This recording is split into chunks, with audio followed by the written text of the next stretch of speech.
Buenos días, bienvenidos a nuestro tiempo devocional Tu Palabra para encontrar el camino. Hoy es 19 de enero del 2024 y vamos a continuar con la lectura de la Biblia en un año con Génesis capítulos 39 al 41 y el Evangelio según San Mateo capítulo 14 del 1 al 21. Génesis 39 y 40 al 41 y Mateo 14, 1 al 21.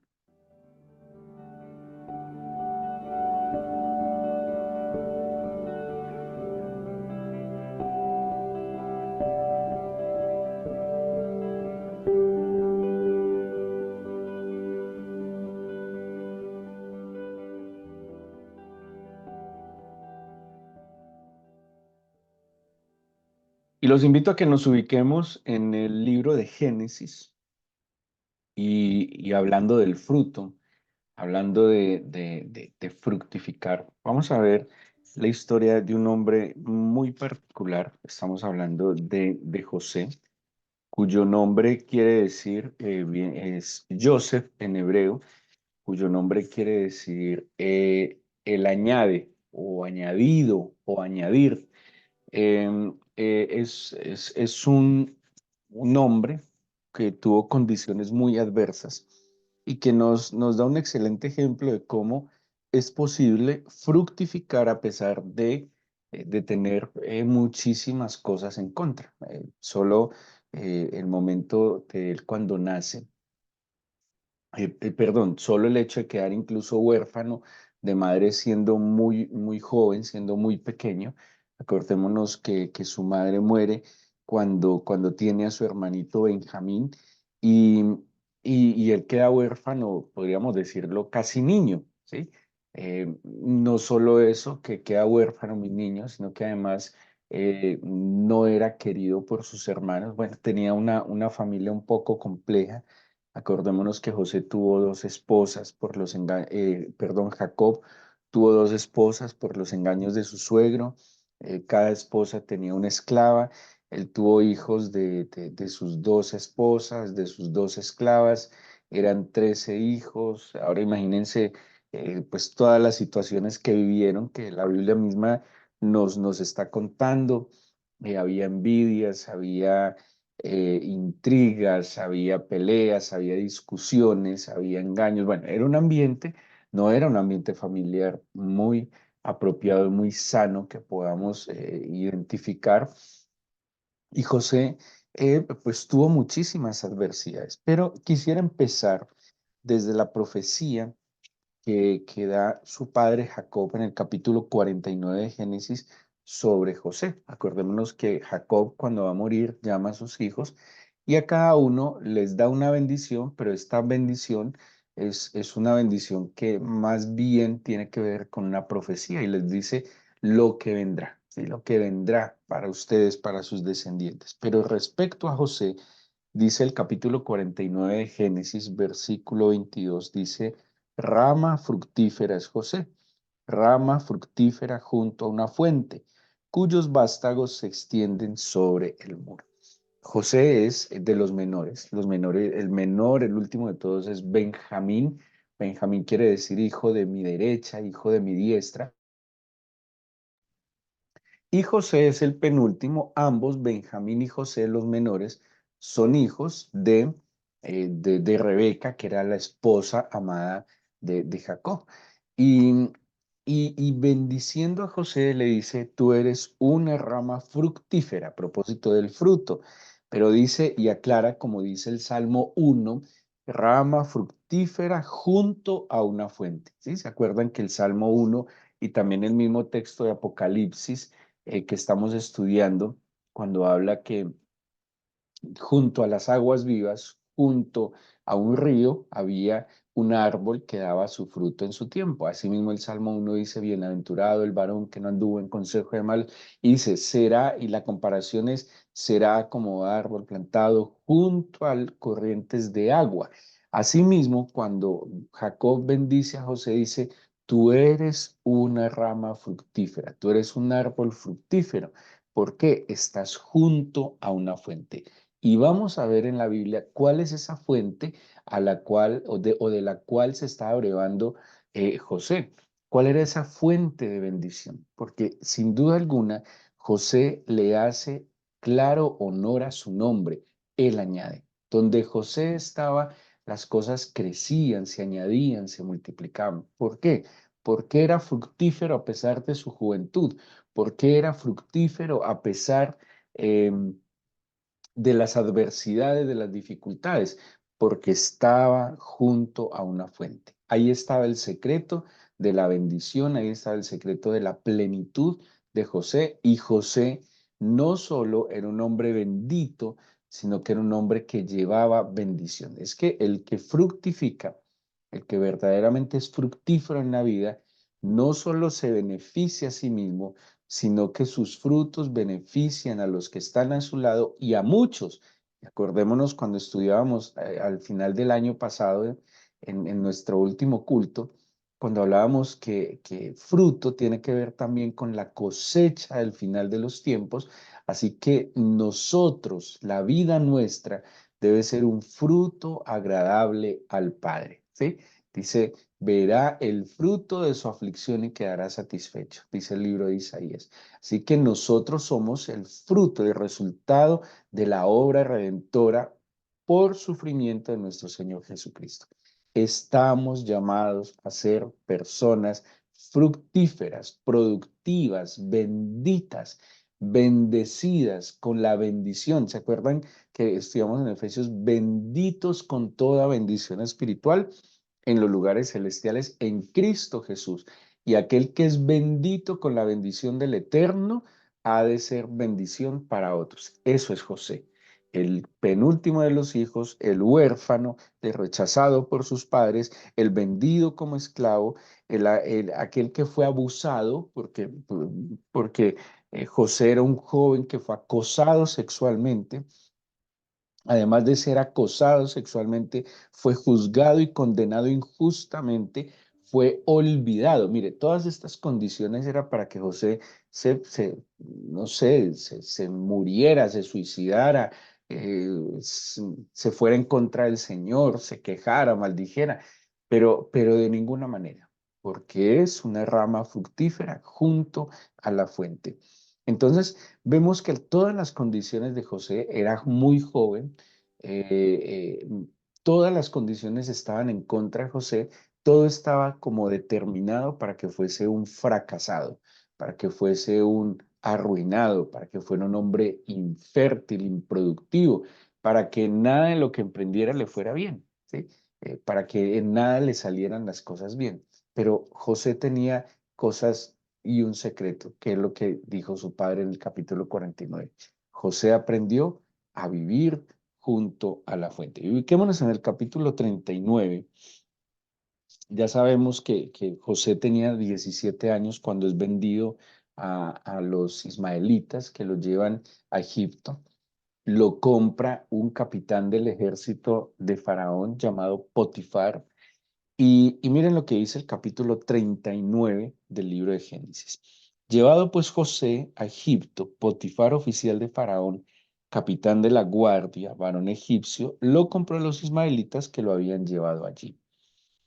Pero el Señor, oído, pero el Señor estaba con José y fue varón próspero y estaba en la casa de su amo el egipcio.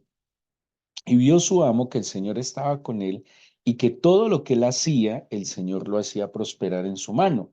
Así halló José gracia en sus ojos y le servía, y él le hizo mayordomo de su casa y entregó en su poder todo lo que tenía. Y aconteció que desde cuando le dio el encargo de su casa y de todo lo que tenía, el Señor bendijo la casa del egipcio a causa de José. Y la bendición del Señor estaba sobre todo lo que tenía, así en casa como en el campo.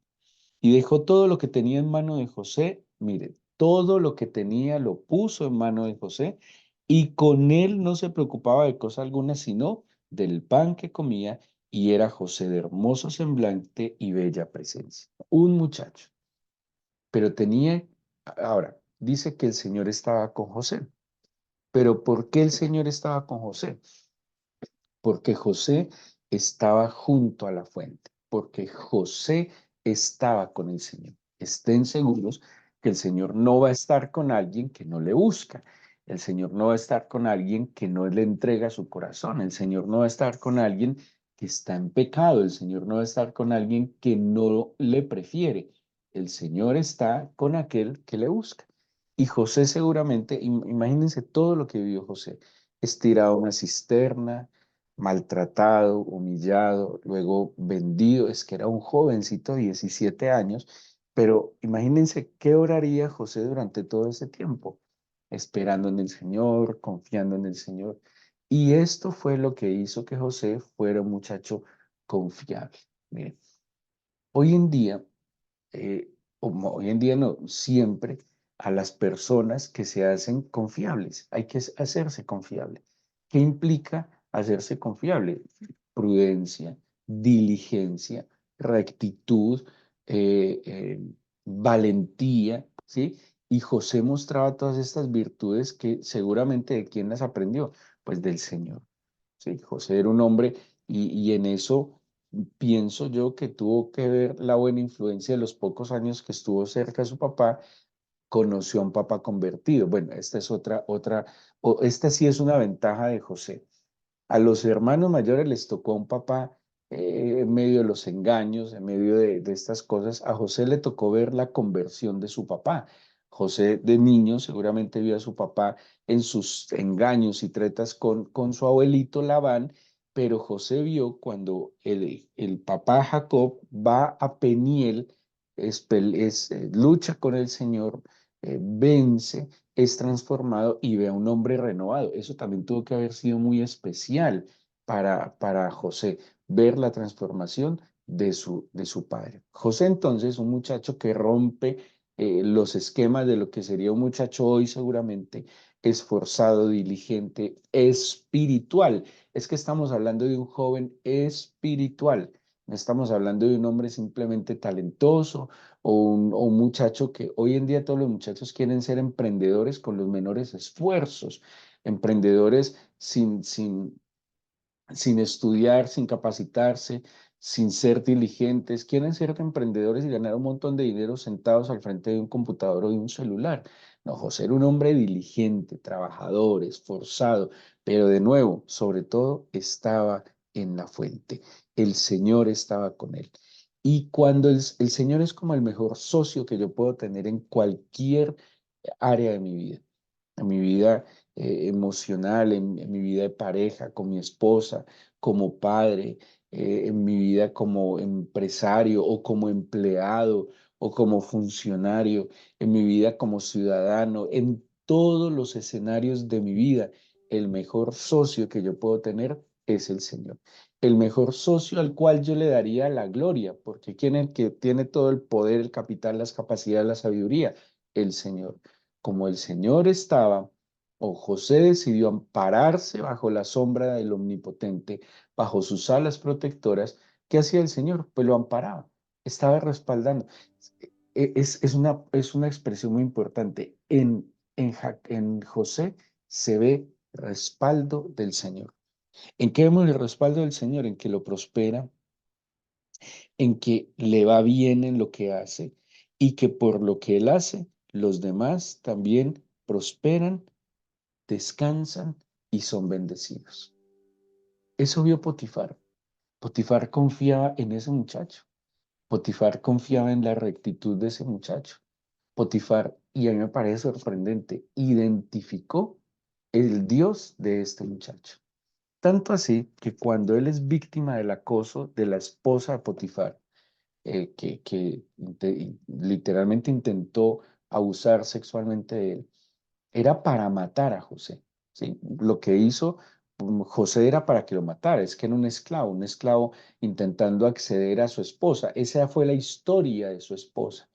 Pero José se hizo tan confiable que más bien, que Potifar le creyó a José. Es que póngale mucho cuidado. Si Potifar le hubiera creído a la esposa, lo hubiera matado. Es que era un delito para matarlo. Intento de abuso a la esposa. Era para matarlo y matarlo casi públicamente. Es que era un simple esclavo. Pero Potifar conocía también a José, que lo mandó a la cárcel de los dignatarios de Faraón. Ni siquiera lo mandó a la cárcel no sé, los más esclavos. Las cárceles generalmente tienen diferentes patios y los diferentes patios tienen que ver con diferentes delitos, ¿sí? Y entiendo que los que están en un patio, en X patio, son delitos, no sé, que tienen que ver como lo que llaman delincuentes de cuello blanco. Algo así era tenido en cuenta José. José era un simple esclavo, pero fue tratado como si fuera un dignatario y lo llevaron a una cárcel especial. ¿Sí ven? Y estando en la cárcel, mire, en todo esto José no renegó, no maldijo, no se lamentó, sino que José simplemente se mantenía, como dijo su padre, cerca a la fuente. Y si ustedes comparan los versículos 1 al 6 del capítulo 39, lo comparan con los versículos 21 al 23 del mismo capítulo, van a ver el mismo patrón en la vida de José. Póngale cuidado y lo leemos el versículo 21 al 23. El Señor estaba con José, de nuevo. Ahora José ya no está en la casa de Potifar como esclavo. En la casa de Potifar pasó de esclavo a administrador, ¿sí? Luego pasa, es que mire cómo lo lleva la vida y las situaciones. José era el hijo preferido, entonces pasó de hijo preferido a ser vendido como esclavo. Llega donde Potifar como esclavo y pasa a ser administrador, el mayordomo. Pasa de ser administrador y mayordomo como preso, ¿sí? Llega como preso. O sea, después de tener una vida, digámoslo así, que lo había logrado todo, cualquier muchacho, imagínense, al frente de la casa de un capitán, pero estando allá, vuelve y las condiciones son completamente adversas. Pero mire entonces lo que pasa. De nuevo, el Señor estaba con él. O sea, que él estaba pegado a la fuente. Sigue. Y le extendió su misericordia y de nuevo aparece esta expresión, y le dio gracia en los ojos del jefe de la cárcel. Y el jefe de la cárcel, tal cual como Potifar, entregó en mano de José el cuidado de todos los presos que había en aquella prisión. Todo lo que se hacía allí, él lo hacía. No necesitaba atender el jefe de la cárcel cosa alguna de las que estaban al cuidado de José, porque el Señor estaba con José y lo que él hacía, el Señor lo prosperaba. Bueno, aquí hay algo muy importante. José no pensaba hacer, ¿sí? José no planeaba hacer, José hacía. Y el Señor bendecía, prosperaba y respaldaba lo que José hacía. ¿Se acuerdan de Josué 1:8? Nunca se apartará de tu boca este libro de la ley, sino que de día y de noche meditarás en él. Ayer estuvimos hablando de memorizar, de meditar. Él dice, nunca se apartará de tu boca este libro de la ley, sino que de día y de noche meditarás en él para que guardes y hagas todo conforme en él está escrito. ¿Qué pasa? Entonces harás prosperar tu camino y todo te saldrá bien. Josué 1:8 se cumple cabalmente en José, en este hombre fructífero cuyo nombre implica añadir, porque a donde iba José se añadía.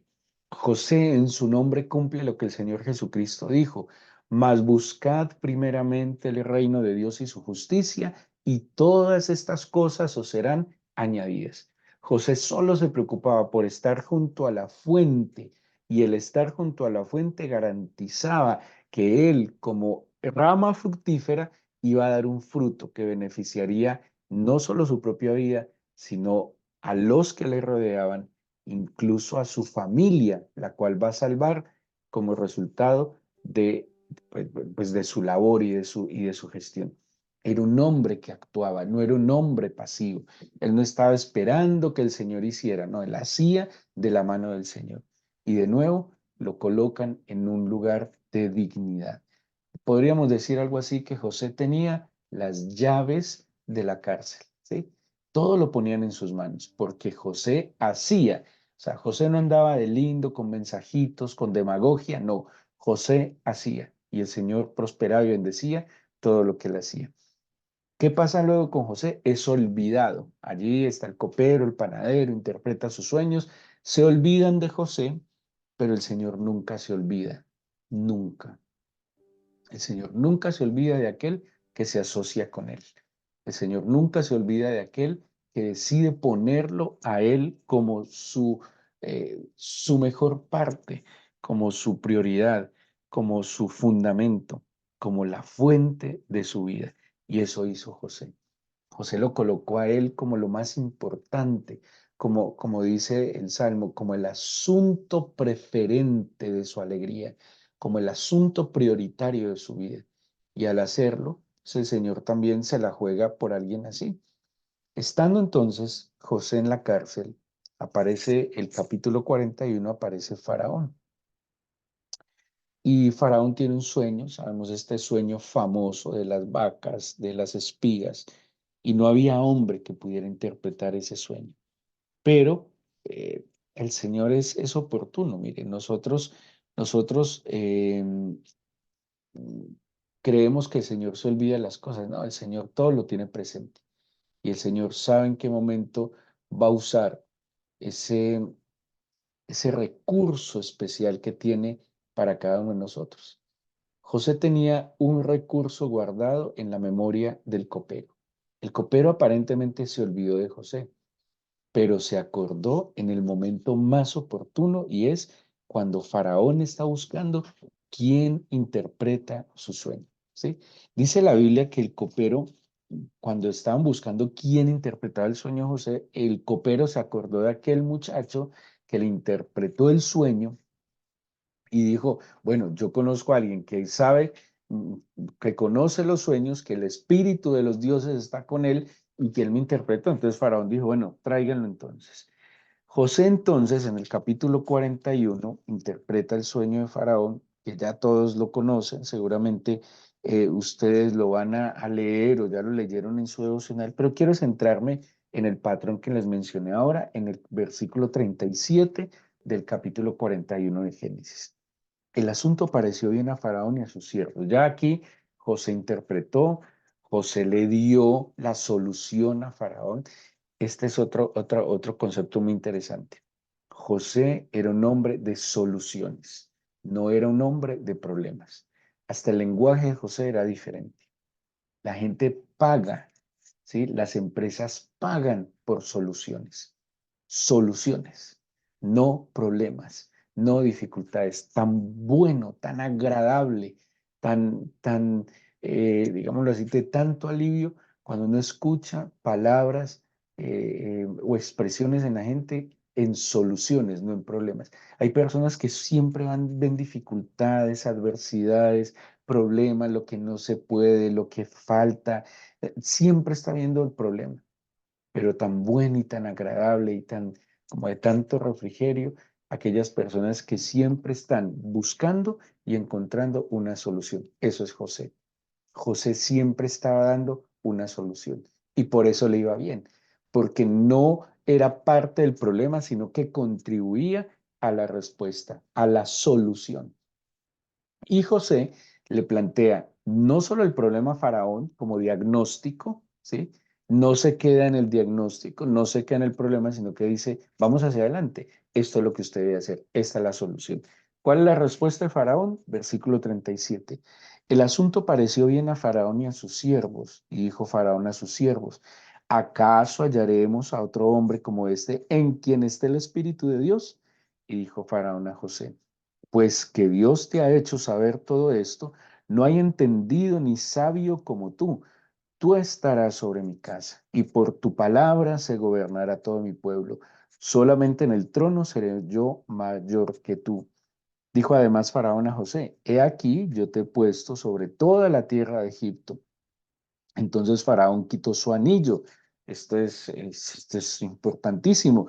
Quitó su anillo de su mano, lo puso en la mano de José, lo hizo vestir de ropas de lino finísimo y puso un collar de oro en su cuello. Y lo hizo subir en su segundo carro y pregonaron delante de él, doblar la rodilla y lo puso sobre toda la tierra de Egipto.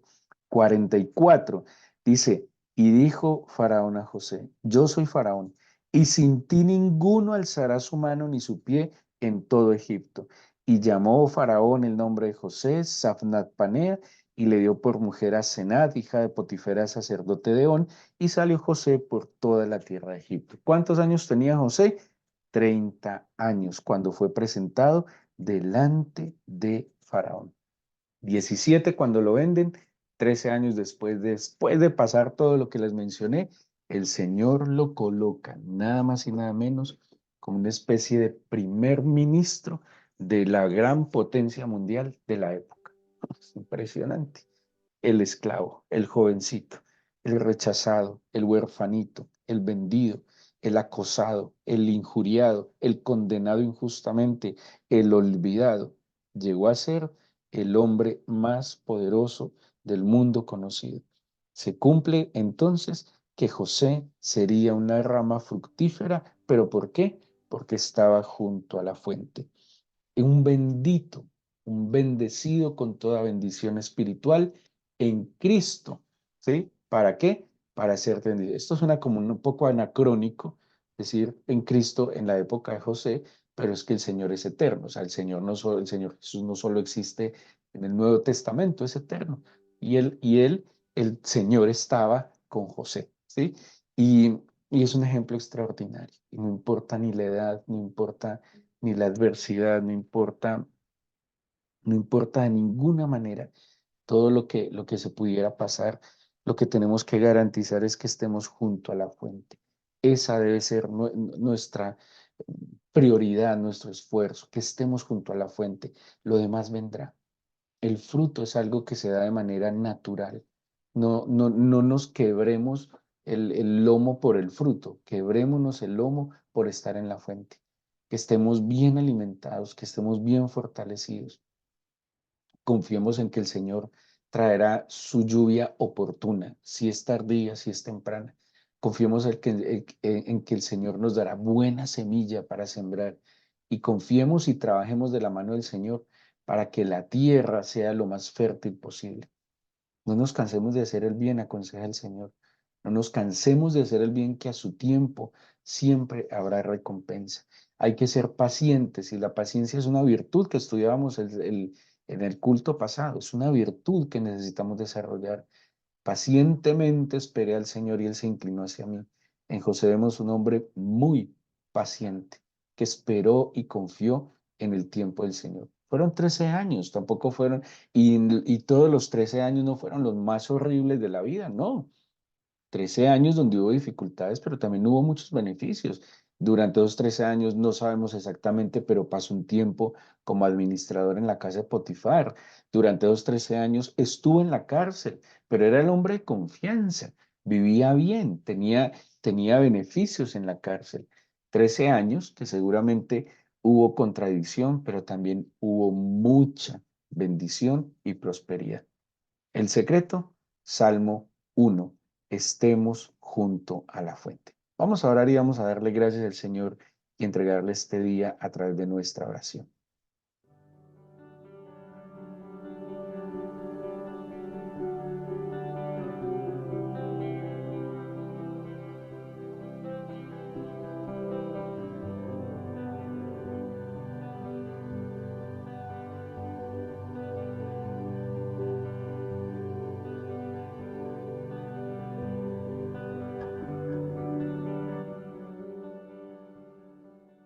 Hoy te queremos entregar este nuevo día, Señor, terminando esta semana, agradecerte por lo que nos has concedido, agradecerte a aquellos que estamos haciendo este ayuno de 21 días, por lo que nos estás enseñando, instruyendo, agradecerte por tu fidelidad, porque no nos has desamparado.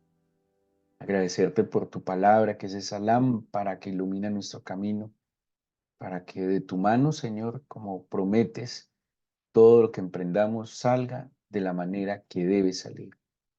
Te agradezco, Señor, por estar aquí con nosotros y porque tu Espíritu ha sido el mejor regalo que nos has concedido. Te pido hoy que tu palabra se quede grabada en nuestro corazón y que tu Espíritu, Señor, avive el fuego del don que hemos recibido, Señor mío. Permítenos juntarnos a la fuente, alimentarnos de la fuente que eres tú. esa fuente de agua viva, que de esa fuente de agua viva salten ríos para vida eterna, Señor. Bendícenos en este fin de semana. Yo te entrego nuestra primer vigilia mañana en la ecoiglesia, Señor, y te pido que sea un tiempo de bendición donde podamos ofrecerte lo primero y lo mejor. La gloria sea siempre para ti, Señor, y a nosotros tu bendición. En el nombre de Jesús. Amén.